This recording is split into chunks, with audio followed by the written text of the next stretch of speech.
Many people pleasers describe this sense of shame that drives their overextension to try and please other people. It's almost like a reverse of what should happen. So if we think about what should happen, if we see someone in need, and if they're obviously in need, then we should be moved to help them. And if we don't, then perhaps there would be a sense of guilt or shame. What's happening in the people pleaser is the sense of guilt and shame is there beforehand. It's driving this need to try and accommodate others, and it's looking for that opportunity to do so.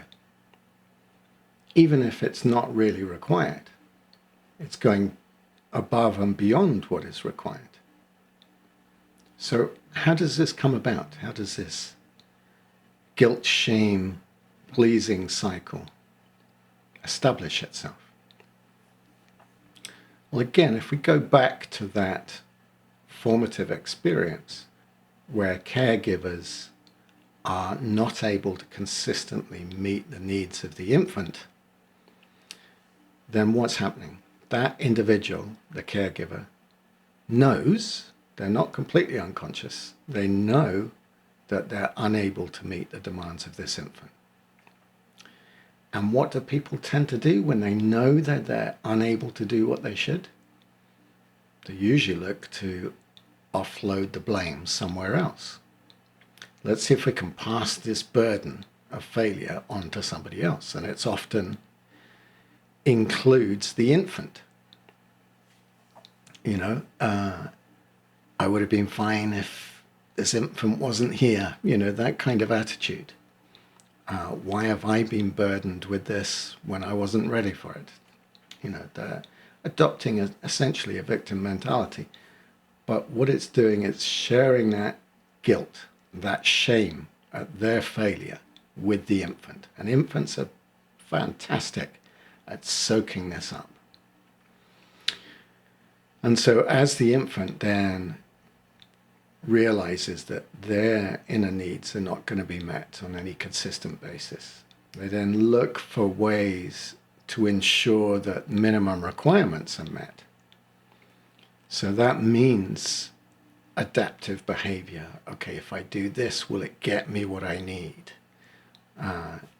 If I don't know, make the dinner for mum, even if you're not able to cook yet, you get the bread out, put some peanut butter on it, whatever it is, and then I've made dinner, I've made my attempt at satisfying that need in mum or dad, then you're adapting beyond your abilities as an infant, but to try and get that positive feedback and to try and get the positive emotional response that infants need.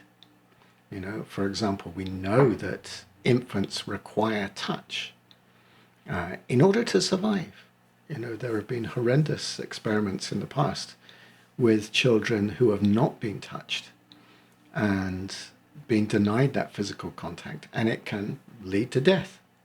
As simple as that. So we understand something of what infants require in terms of that positive connection with their caregivers. So there's a desperation. I've got to find a way to meet that need. And so meanwhile, you've got the caregiver who's saying, well, this is also on you. This is kind of your fault that I'm feeling this bad. So the infant thinks, oh my God, this is my responsibility. Starts to develop that guilt and shame. And then that guilt and shame becomes the drive by which to then make the effort to get the positive feedback they require. Okay, and it's for the infant, this is all going in pretty much unconsciously. There's no intellectualization of it. It's just forming the neural circuits in the brain. So of course the infant grows up and that pattern is already well established. Guilt, shame, please. Then you get the positive feedback that you need, that affirmation from outside, from others. Okay, it may no longer be the mother and father, it might be, but it might be all other adults around you. You're looking for that positive feedback, and there's always that just periodic wellspring of guilt and shame that will arise to drive you to please everyone around you. And we've got to break that. We've got to break that cycle, because that's going to burn you out, as all people pleasers know.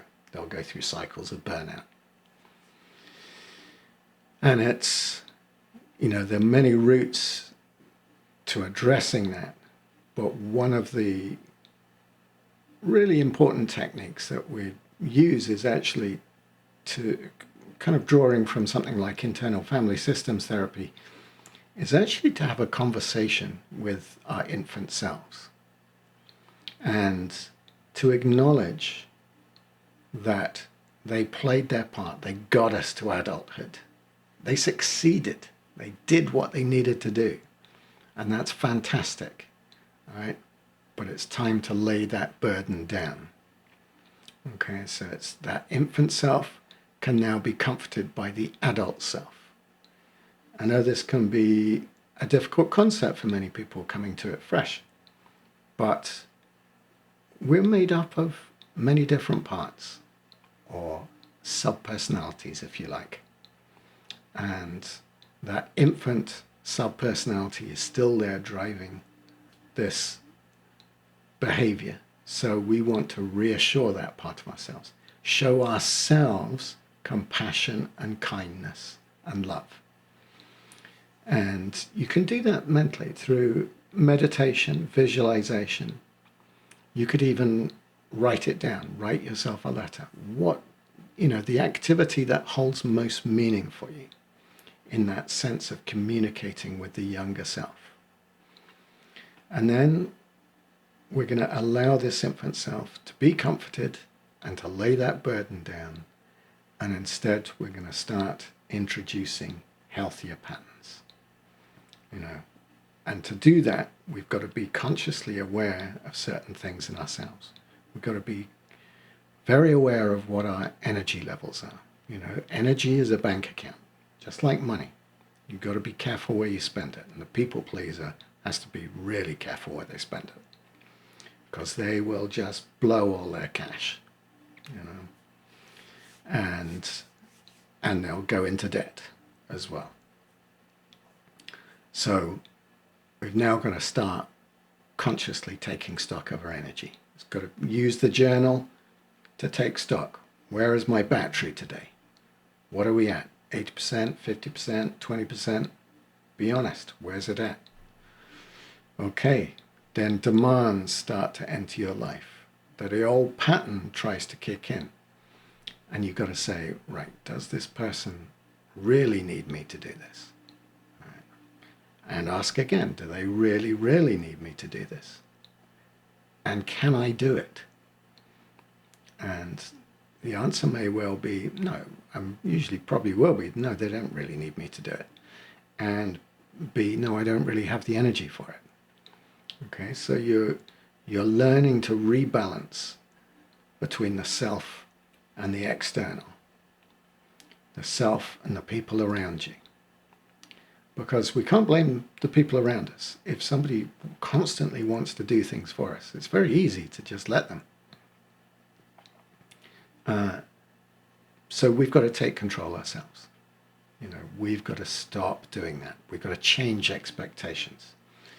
And people pleasers have to realize it's counterintuitive for people pleasers, but got to realize that people who can say no, guard their energy, know what they can do and can't do, we actually like them. We actually really appreciate their self-knowledge and their self-care. And even the people pleaser, when they see that, they can go, oh, wow, I wish I could be like that. Well, you can, but you've got to practice it. You've got to go into the mental gym and practice it every single day. What's the smallest thing I can say no to today? Practice saying no. I'm sorry, I can't do that today. I've got other commitments, you know? And it's going to be uncomfortable. And at first you'll be fighting that impulse. But honestly, if you keep practicing it day by day, you're going to start erecting those healthy boundaries. And it's going to become easier and easier to maintain them.